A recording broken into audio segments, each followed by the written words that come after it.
Is this thing on? Hello, hello? Uh-oh. Another yapper with a mic.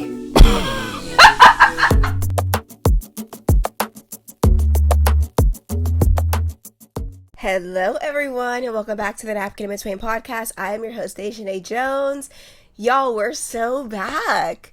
Last week was so weird for me not having a podcast episode come out. Like, I don't know, I feel like I've gotten into this routine for the last couple of months of like filming a podcast episode, editing it, putting it up, whatever. And I didn't have to do that last week, and it's just been so weird. But I was fighting for my life last week, and I just wasn't feeling well, so I didn't film a podcast episode. And it's crazy because like initially I thought it was allergies, and I was like, oh my god, my allergies are really bad right now. And then it just kept feeling worse and worse and worse. And I was like, yeah, I don't think this is allergies. So I took the week off to, take care of myself and all that good shit. But I'm feeling so much better now. And we're back! We're so back, and I'm so excited to be back. Jumping right in with the peak of my week, I saw the Sinners movie, which if you haven't seen it yet, honestly, what are you doing with your life? Go see it. It is so good. I don't want to say any spoilers because if people haven't seen it, again, if you haven't seen it, what actually are you doing with your life? But I loved every single part of that movie. There were so many parts that I was just like, yes. Like, no notes, 10 out of 10, yes. Some of my favorite parts, without saying too much and spoiling it, Annie, love her. Love her so bad. And I'm seeing people online talking about how they were confused that she was the love interest and that she looked like their mom. And you guys are actually so close. That's just your mammification of heavyset, dark-skinned black women. Yeah, hope that helps. In no fucking world does that woman look like their mother. Like, can we please be so fucking for real? Your brain has just been wired, so when you see a heavyset, dark-skinned black woman, you immediately think of her as a mammy. That's something that we all need to work on, because there's just no way that y'all really thought that that was their mom. They literally all look the same age. What are we talking about? Anyway, I loved her character so much, and I love the way that the director portrayed her. Like, number one, nobody questioned her. When she said shit in the movie, they were like, okay. And I love that because listen to black women. Like, we know what the fuck we're talking about. And it was so refreshing to see the other characters just be like, okay, like, she knows what she's talking about. We all just need to listen to her. It wasn't no type of back talk. Like, I just love that they were all just like, okay, what she says, if she peeps this shit, then it must be correct. Loved that. I also loved the Native Americans in the movie. Again, okay, there might be spoilers, so if you haven't seen it, like, skip ahead or something, I don't know. But when they came to the house that Remick had ran into for safety, and they were like, hey, like, there's this man running around, he's not what he appears to be, and the white people didn't believe them, and then he peeped that Klan hood, and he said, y'all got it. Y'all got it. He was not doing too much. He was not trying to convince him of anything. He said, I'm going to tell y'all this one good time, and if y'all don't listen, that's on y'all. And I love that because at the end of the day, there are people who are going to have to be left behind. Okay? We need to be a lot more Harriet Tubman and a lot less George Bush. Some people cannot go where we are going, and they're stuck in wherever place they are, and we need to leave them where they are at. And I love that because like that's just the energy and the mode that I have been on recently. It's like, I'm going to explain this to you one good time, and if you don't get it, that is on you. That is your choice. So now you're going to have to deal with the consequences of those choices. Like, you don't even take all that talking. I'm not with all that talking anymore. Like, I'm going to say this to you one time, and if you don't get it, okay, I'm going to leave you where you at. You got it. That's all I'm going to say. I don't want to say too much because I really don't want to spoil it, but there were so many other parts I loved about the movie. Sammy, loved him. Not for the reason that y'all love him. Like, a lot of y'all was freaked out. Y'all need to go see somebody about that. But I love Sammy's character. Michael B. Jordan. Okay, wait. We have to talk about Michael B. Jordan. His range as an actor is insane. The fact that he was playing two characters in this movie and they were both vastly different characters, insane. He's just so good at his job, and that just makes him so much hotter to me. Like, yeah, he's obviously a very attractive man, but the fact that you're just like good at your job and he just seems so charismatic and like down to earth, so hot. Like, he just great actor. Loved him in the movie too. Haley Steinfeld was also great. I had only ever seen her in Pitch Perfect. So her character in Sinners and the character in Pitch Perfect, two vastly different characters. Like, she was like goofy, quirky in Pitch Perfect. But she also has some range as an actress, which I really, really liked. That was cool. And then I loved the comedic relief characters too, like Cornbread and Delta Slim, which Delta Slim is the same man who was in that interview with those white men who were like, oh, rappers can say the N-word, but when a white man says it, like, it's an issue. He is the man from that interview who was like, so say it. Like, say the words you want to say. And I didn't realize that until I got on TikTok. But I love him. I've loved him from that moment. And he was just, I loved his comedic relief character in the movie as well as Cornbread. He was really, really good too. He was really funny. It was just a good movie all around. It was a really, really good movie. The message behind the movie, it dove into a deeper topic that I fear a lot of people aren't ready for, is that like the Christian faith that is studied it was made by white people. And it was made by white people to, in parts, justify their white supremacy and make people feel okay with slavery. And it's a conversation that y'all aren't ready for, so we're not going to get into it too deep. But yeah. Anyways, just go watch the movie because it's a really good movie. But that was definitely the peak of my week, was just watching that movie. And I want to go see it again. I've seen it once so far, but I feel like I need to see movies several times, because especially a movie like Sinners, like, I know there was so many parts in that movie that I probably missed.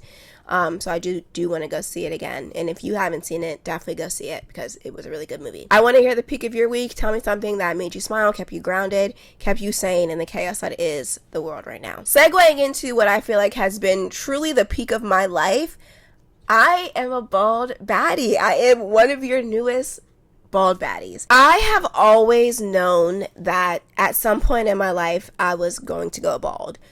But part of me was always afraid to do it. But now that I have finally done it and I am bald, I'm like kicking myself in the ass that it took me so long to go bald. Like, this has been the most freeing thing. It's only been a week since I chopped all my hair off. But it has genuinely been the most freeing thing that I've ever done. Number one, the most freeing thing that I've ever done. But it was like instantaneous freedom. Like, the second I was bald, like not even fully bald, like just one strip of hair was gone, I immediately was like, oh, I have unlocked the greatest character that I could have ever unlocked. I have collected my last Infinity Stone. Like, I am unstoppable at this point.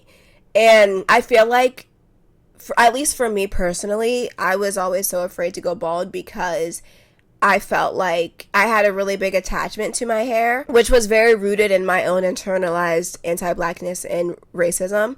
And so that's the reason that I knew that eventually that I was always going to want to go bald. But like, it was always such a scary thought for me. And sadly, I know that a lot of Black women relate to that as well. But truly, if you have ever considered going bald, if you have ever thought about doing the big chop, 10 out of 10 recommend. This is truly the freest that I've ever felt in my entire life. So let's start from the very beginning. And I've talked about this a little bit on the pod, but growing up, I had a very complicated relationship with my hair. It's not that my hair was ever demeaned. I mean, in some ways it was. Like, I was called like nappy headed and different things like that. So I don't ever want to like knock that, because that is still a very negative way to speak about natural 4C hair. I just mean that it could have been much worse. Like, I understand that the ridicule that I got for my hair was very light. But as someone who grew up and my confidence was rooted in other people and their perceptions of me, I was only ever complimented on my hair when it was braided or straight, or like when I eventually started getting permed, I got a lot of compliments on my hair.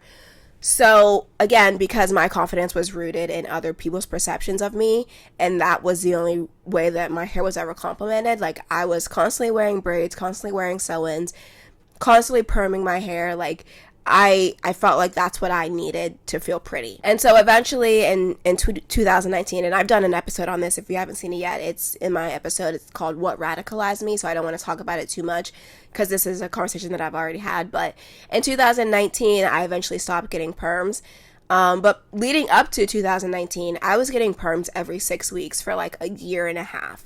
Like, thinking about that now, that's insane. Like, that's the craziest thing in the world to me, that I was putting so much pressure on myself from my own internalized racism and anti-blackness that I was going to get perms every 6 weeks. Like, every month and a half, I was in the salon chair getting a perm. Needless to say, it fried my hair. Like, my hair was so damaged, and it got to the point where my hairdresser was like, I'm not giving you any more perms. And like, that's when you know it's really bad. Like, when your hairdresser, the person that you're paying, like, that's how she makes money, and she's like, yeah, I'm not doing this anymore. That's how you know it was bad. So she suggested back in 2019 that I do a big chop, and I was like, absolutely not, because I could not fathom me being bald. Like, being bald was like truly one of the scariest things in the world to me, because I was so attached to my hair and I felt like I needed my hair to be pretty. And so I was like, I'm not going to do the big chop. Now, again, I'm kicking myself in the ass, because like, just the freedom that has come with me cutting all of my hair off has just been like, I can't even describe it. It's just the best feeling in the world. But at the time I was like, no, I'm not going to do a big chop. So I cut off most of my hair, but I still kept some of it. And so then I would go every so often and we would cut off a little bit by little. Wasn't getting relaxers anymore and was cutting off. And eventually all of my hair was just my natural hair. And while that was a very freeing process, I still feel like deep down I always knew that eventually, like, in order to be completely free, that I would want to or need to go completely bald eventually. But even so, like, that process was still very freeing, and I was able to learn, you know, how to better take care of my natural hair. And for the first time, I felt like I was pretty with my natural hair.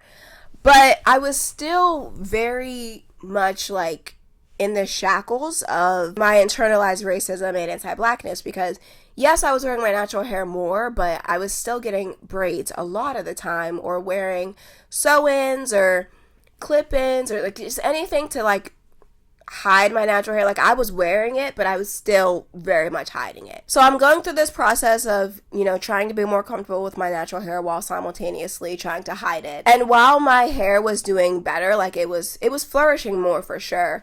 But the fact that I was still like adding, you know, these clip-ins or braids or whatever, I wasn't giving my hair enough of a break. And so because I wasn't giving it a break, it was very much still breaking off, like especially my edges.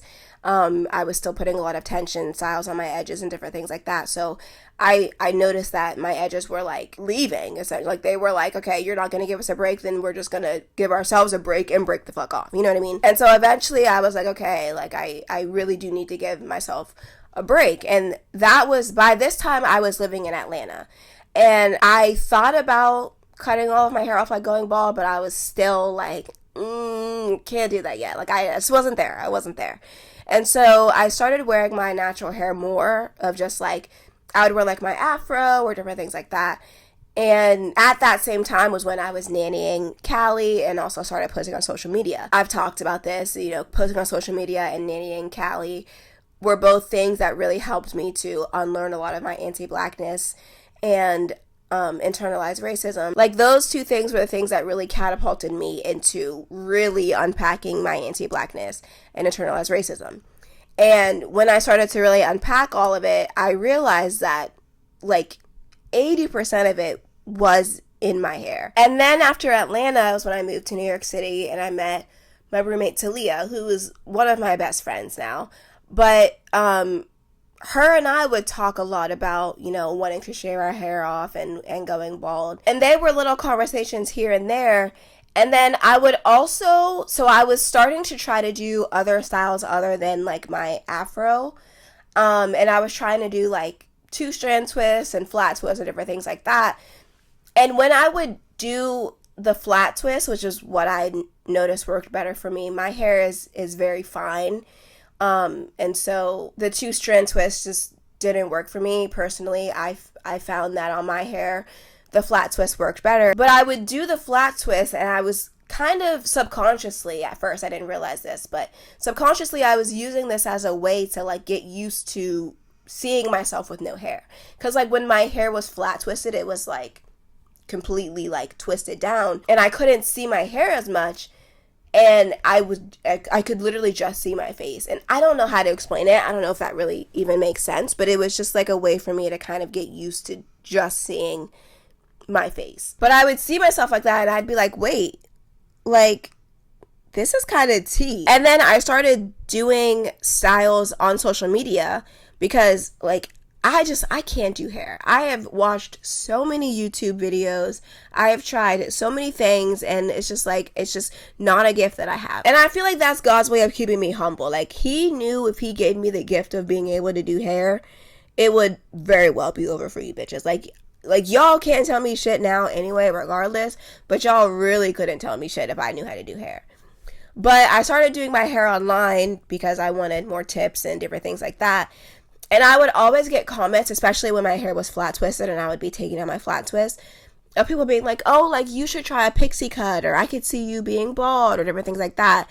And I'm not gonna lie, like, that was kind of a confidence boost for me too. Like, okay, like, because I felt that way, but it's like, I don't know, it was just like it was a cosign, you know what I mean? Like, okay, they see it too. And so leading up to Saturday, when I decided to chop all of my hair off, I was thinking about it all week, and that week I had also posted a video of me doing my hair, and so I was getting comments of like, oh, like, you should try a pixie cut, or I could see you with a low fade, da da da da. And Saturday morning, I was sitting in my living room, and Talia came into the kitchen, and, you know, we greeted each other like, hey, how are you doing, whatever. And I said to her, like, I think I'm gonna make a really big change today. And she's like, what do you mean? And I was like, I think I'm gonna go bald. And she was like, really? And like, we had talked about it before. But I was like, yeah, like, I think I just want to cut all my hair off. And I didn't think about it too much even that morning before, because I knew if I thought about it too much that I probably wasn't going to go through with it. Like, I would think myself out of it. You know how, like, sometimes when you take a picture and it's like a good picture, but then you look at it too much and you find like insecurities within the photo? That's like the kind of logic that I feel like I have sometimes with decisions. Like, if I think about it too much, then I'll think myself out of it. But I mentioned it to her, and she was like, do it. Like, it's just hair. Like, it'll grow back. And so I was looking at different barbershops, and I was like, okay, like, I had found one that I liked, and I was like, maybe I'll go here to get my hair cut off. And I decided on this barbershop because, number one, it had good Google reviews. But I was on their website, and they also had photos of women like getting their haircut and their haircuts. And I was like, okay. And it was the only barbershop that I found that had photos of women, or women in the comments being like, I'm a woman and they cut my hair really well. So I was like, okay, we'll go to this one. So I had called them that morning, Saturday morning, to see if I needed an appointment. And they didn't answer the phone, but I got like an immediate response to like, oh, like, just text me. So I texted and I was like, hey, like, I wanted to come in and get my hair cut. Like, do I need an appointment? Do you guys take walk-ins? Like, and she responded and she was like, you can do a walk-in, or if you want to do an appointment, you can do an appointment. And I had seen like the reviews, and I was specifically looking at the reviews from women, and they were saying like, oh, I got my hair cut by Mario. Like, he's a great barber, da da da da da. So I texted her and I was like, is Mario in today? Like, I'd like to make an appointment with Mario. And she gave me Mario and another man's number. But I texted Mario and I was like, hey, like, I want to come in for a haircut. Like, do you have any availability today? And he was like, yeah, I have availability today. Like, what are you looking for? And I responded and I said, oh, I just want like a clean shave. Like, I want to go fully bald. And he was like, okay, 3:30. Like, just gave me a time. And I was like, Savannah, slow down. Like, I need to prepare for this a little bit. And so I was like, I'm not available at that time. Like, can we do a little bit later, like 7:30? And he was like, okay, sounds good. So at this point, it's like 12 in the afternoon, I think, somewhere around there. And so that gave me like 7 hours to prepare. And so I came home after hanging out with my friends, and I washed my hair, and I was just like sitting with my thoughts and with myself. And again, I was trying not to think about it too much, because I knew if I thought about it, I would think myself out of it. And so I was looking online and I was watching videos of black women doing big chops and like their hair growing back. Because I'm not going to lie, like I was scared. I was like, how long is it going to take for me to grow my hair back? Like it was just, I had a lot of thoughts running through my hair. My anxiety was at an all-time high. The group chat was bumping and I was like mute in the group chat. Like I was just like, I need to like not speak to anybody. Because I felt like if I said anything or talked too much, like I would just talk or think myself out of it. And I was trying really hard not to think myself out of it because I had asked for a sign. Let me go back a little bit because I completely forgot to put this part in there. I had been feeling for the last couple of months that my personal growth had become stagnant. Like in the past couple of years, I've done a lot of work internally with like my emotional regulation, my communication skills, my own internalized racism and anti-blackness. But for some reason, I felt like I wasn't improving. And so I would never say that I'm a Christian, but I definitely have a relationship with God. And I pray and I talk to him. And, you know, I was raised in the church, which is why I will never say I'm a Christian because, anyway, that's a conversation for another day. Moral of the story, I have a relationship with God. And so I was laying in bed on Tuesday, the Tuesday before the Saturday that I got my hair cut off. And I was praying. I was saying to God, like, you know, for the past couple of months, like, I felt like I'm not really going anywhere. My personal growth feels stagnant. What do I need to do to get back on this journey of improving myself? Because I feel like personal growth is a lifelong journey. Like there's always things that we need to be learning or unlearning to grow as people. And I felt like I wasn't doing that. So I prayed and I asked for a sign for what I needed to do to help kickstart my personal growth journey again. And that night I had a dream and I was in my childhood pastor's home.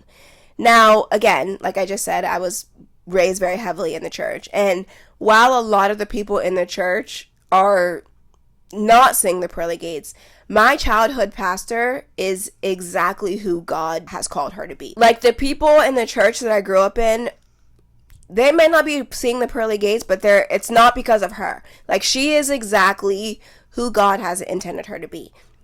And so I was in her house and I couldn't see like around me, but like my hair was being like shaved off. And I woke up the next morning and I was like, surely that's not the sign. Like that's not what I'm being told that I need to do. Like I was trying to like ignore the very clear sign that God was giving me. So I was on TikTok scrolling and I kept seeing videos of either women who were bald or women who were talking about their hair growth journey or different things like that. And again, I was like, surely this can't be the sign, because I was still very scared. Even up until I was in the chair getting my head shaved, I was still terrified of being bald. And I knew that most of that fear just came from anti-blackness and internalized racism. But I was still scared nonetheless. Like two things can be true at once, you know what I mean? But eventually, like I just kept getting these signs all week and I was like, yeah, this is God telling me that I need to go shave my head.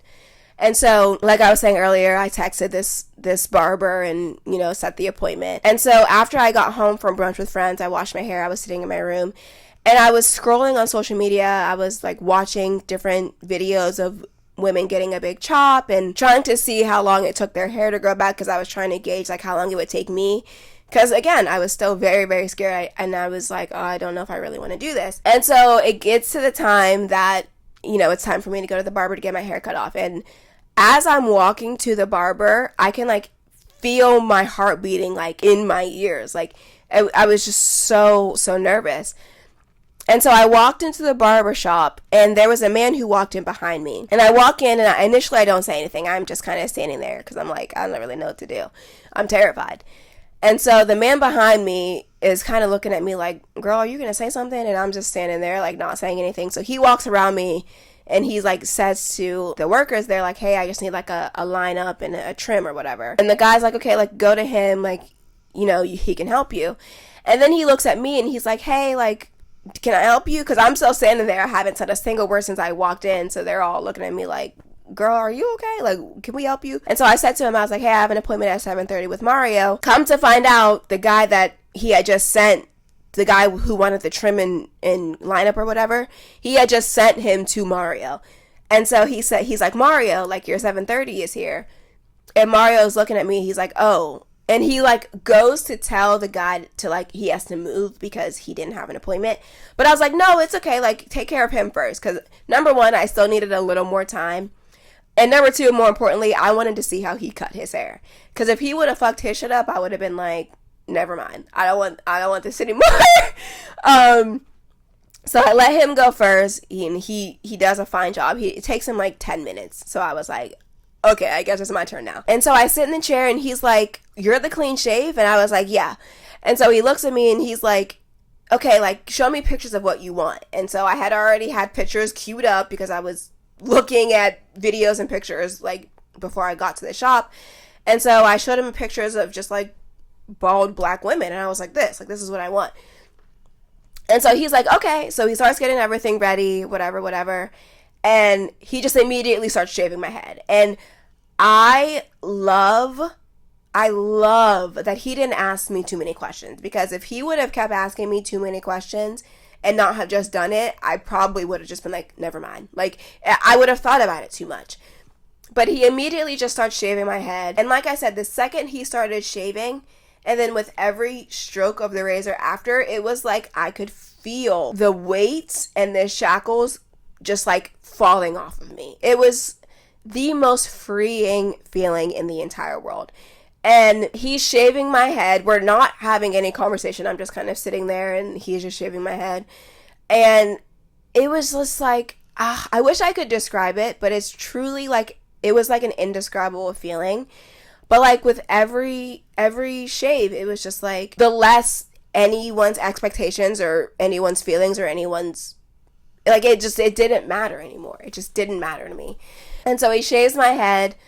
I pay him. It was literally $25 to get my head shaved. Like, men have it so easy. Anyway, conversation for another day. So I pay him, and then I go to leave the shop, and it is pouring down rain. Like, nasty puddles everywhere, because the sewage draining in New York City is terrible. But anyway, pouring down rain, like the nastiest puddles everywhere, and I just felt so much joy. Like, I had the biggest smile on my face. There's people rushing around, like, grunting, angry because of the rain, and I was just so fucking happy. Like, biggest smile on my face, like the dumb grin, you know what I mean? And so I get home and I just look at myself in the mirror. I'm standing in front of the mirror and I am just like, I wish that I had better words to explain it, but I just felt a joy that I have never felt in my entire life, a freedom that I have never felt in my entire life. Like, and like I said, it was like an instantaneous joy and freedom. Like, the second my hair was gone, it was just like, I'm free. Like that, I don't know how, that's the best way I can explain it. I just felt so free. It was just like, truly, everything just like clicked for me. Like, it all made sense. Just how little hair matters. And I put so much pressure and weight on myself because of my hair. Like, it was the thing that mattered more to me than anything. And once it was gone, I was finally able to see just how ridiculous that is and just how little it mattered. Like, your hair does not define your beauty. Nothing really does. The only thing that really matters is how you view yourself and how you perceive yourself. And I think that that's why it was so freeing to me, because I put so much of the perception of other people into my hair just because of that's where a lot of my internalized racism and anti-blackness was. And that's how I felt pretty, in quotes, in society, was when my hair was straight or covered up or whatever. And once it was just like, I don't have that to fall back on anymore, it was like an instant click that like I never needed that to fall back on in the first place. You know what I mean? Like, I am beautiful and exactly who I think I am, with or without hair. And that's what I feel like it was for me, was my hair was the way that I conformed to society standards of beauty. And again, that was rooted in anti-blackness and racism. And once it was gone, it was just clear to me that it didn't matter. Like, none of it matters. Like, and it also made me think about how stupid racism is. Like, this is my natural self. This is how I was born. This is the hair that grows out of my head, the features that I was born with. Why does that bother you? Why do you care? Why do you hold that to such a high regard? Like, this is what I was born with. You know what I mean? Like, I feel like what I'm saying, I don't know how to word it in a way that it'll make sense. And maybe that's why I can't find the words for it, because it doesn't make sense, right? Like, this is who I am. Why are you mad about who I am? How does me being me affect your life in any way? You know what I mean? And the second I shaved all my hair off, like, it all just clicked. And I feel like once that really clicks for you, is the most freeing thing in the world. And genuinely, none of it matters. No one else's perceptions matter. The only one that matters is my own. And to me, I am exactly who I think I am. I am that girl. I am powerful. I am strong. I am beautiful. Like, I am exactly who I think I am. And that is genuinely all that matters. And that's all that should matter. And that is, like, just the most freeing thing in the world. And like I said, there are so many Black women who I know can relate to what I'm saying, which is so incredibly unfortunate. And I just want y'all to know, like, none of it matters. It literally, none of it matters. The only thing that matters is how you view yourself. And as long as you know exactly who you are, that is all that matters. Period. The end. Like, so I say all this to say, I truly have never felt more beautiful or more free in my entire life than I feel right now. And that's just, like, a crazy thing for me to even think, because, again, being bald was, like, one of my biggest fears. It was something that I always knew that I kind of wanted to do, but never really thought that I would ever get to this place where I would actually do it. And now that I've done it, I'm just like, why did I waste so much time being afraid? You know what I mean? Like, fear is the thing that I feel like holds a lot of people back from doing things that they want to do. And you truly never know how something will turn out until you do it. And something as little as hair, like, it's hair. It'll grow back. If it doesn't grow back, you can get a wig. Like, you know what I mean? Like, it's just something that doesn't matter so much. So the fact that I put so much pressure on myself and on it is, like, it feels silly to me now. But I'm just happy that I did it. And I don't know what the future holds with my hair. Like, people keep asking me, like, am I going to be bald forever? Am I going to let my hair grow out? At the moment, I am letting it grow out. But I mean, we'll see what happens. I think that it feels like, for me, like, as my hair grows, it'll help me grow more personally and work on myself. And I can also learn my natural hair from scratch. You know what I mean? Like, yes, again, it was really helpful for me to cut off little by little and get to my natural hair that way. But I feel like this, like, not only am I going to grow personally, like, but, like, obviously my hair is going to grow too. And I can grow in, hopefully, fingers crossed, one day learning how to do hair, because, it's the second I learn how to do hair, I swear it's over for you bitches. I'm just really excited and happy to see where this journey takes me. And if you needed a sign to do the big chop, girl, do it. Like, literally, it does not matter. And even if you cut your hair off and it ends up being something that you don't like, it'll grow back. And in the meantime, you could just wear wigs or, you know, whatever. Like, there's other things that you could do. So I'm really happy. Again, I feel like I've collected my last infinity stone. Like, I am the most powerful person in the world right now. Like, that's how I feel. And I'm just really excited for this journey. And of course, I'm excited to bring you guys along with me too. And yeah, if you needed a sign to cut all your hair off, just do it. It literally does not matter. It truly, like, it's hair. It'll grow back. Everything will be fine. And again, I know, like, that's easier said than done, because up until the point where I was in that chair, my anxiety was at an all-time high. But now being on the other side of it, like, it doesn't matter. It'll grow back and everything will be okay. And not only will it grow back, but it also gives you the opportunity to grow with it as a person. You know what I mean? Like, personally. And that's what life is about. It's just, like, growing and constantly evolving and being a better person. So If you needed a sign to cut all your hair off, this is it. It's truly just the freest I've ever felt in my entire life, and I'm just really excited to see where this journey goes. So thank you guys for tuning in to today's episode. Shameless plug, also I am wearing my merch right now. I don't talk about my merch like ever, so yeah, I'm wearing my merch. If you would like to get some merch, I have baby tees, hoodies, sweatshirts, and so much more over at shop.dejanebrielle.com, so you can check that out there. I'm also working on different designs for merch, so those will be available. I don't want to say soon, but in the future those will be available, so keep a lookout on the website. I hope everyone is having a good day except for that orange drink lady, and I will talk to you in the next episode. Peace and love. Talk to you later. The Napkin in Between, hosted by Dejanae Jones, produced by Dejanae Jones, post-production by Dejanae Jones, music by Sam Champagne, and graphics by Isma Vidal. Don't forget to like and subscribe. See you next episode.